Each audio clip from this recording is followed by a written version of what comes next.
Julien Bayou, bonjour. Vous êtes Bonjour. secrétaire national d'Europe Écologie Les Verts. Merci d'être venu dans ce studio répondre à mes questions ce matin. Votre nuit a été relativement courte après cet appel hier soir de Anne Hidalgo, la candidate du Parti socialiste, qui a déclaré aux 20h de TF1 « Cette gauche fracturée qui désespère beaucoup de nos concitoyens doit se retrouver, se rassembler pour gouverner ». C'est non ? Ah, c'est non. C'est du bricolage, c'est de l'improvisation. Je crois qu'elle a prévenu personne, même au sein des socialistes. Donc pour moi, ça masque le fait que finalement, la candidate socialiste constate l'impasse de la social-démocratie. Vous aviez eu en 2017, si on se souvient, François Hollande qui n'avait pas pu, le président socialiste, n'avait pas pu se représenter, puisque son faute de bilan. Et là, la candidate socialiste qui est dans l'impasse, en fait. L'enjeu, nous le disons très clairement, l'enjeu du siècle, l'enjeu du prochain quinquennat, c'est l'écologie. C'est la lutte contre le dérèglement climatique et contre les inégalités. Et c'est Yannick Jadot qui porte ce projet d'avenir. Si je vous écoute, elle acte le fait que la gauche, c'est plus le Parti socialiste, c'est Europe Écologie Les Verts. Alors moi je crois, oui, que l'écologie c'est le projet du 21e siècle. En fait, il y a plus que 3 projets sur la table. Vous avez les réactionnaires, les conservateurs et les progressistes. Eh bien, le nouveau progressisme, c'est l'écologie.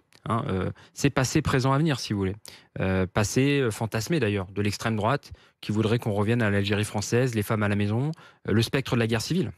Les conservateurs, tout changer pour ne rien changer. C'est aussi bien Valérie Pécresse qu'Emmanuel Macron. C'est la santé, c'est une marchandise. Voilà, il faut gérer l'hôpital comme une entreprise. Et jamais ne préparer l'avenir. Où est-ce que vous mettez Mélenchon dans cette histoire ? Et l'écologie.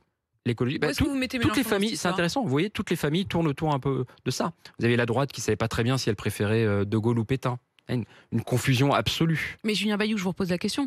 On a bien compris que Anne Hidalgo, finalement, pour vous, c'est presque une manière de montrer ou d'acter le fait que le Parti socialiste ne compte plus. Moi, j'ai entendu dire des gens que c'était une manière d'habiller son retrait. Pour vous, ça l'est ? C'est peut-être ça. Moi, je le redis, nous sommes avec Yannick Jadot disponibles pour organiser un rassemblement du moment qu'il y a une cohérence. Je crois vraiment que c'est la clarté et la cohérence qui peuvent rassembler. Et donc, ça veut dire un ensemble de mesures structurantes que nous avons déjà d'ailleurs commencé à poser sur la table. J'ai bien compris que pour vous, ça passait par la question des idées, sauf que là, il y a quand même aussi une question de stratégie et donc d'incarnation et de personnes. Je reviens quand même sur un mot que vous venez de prononcer.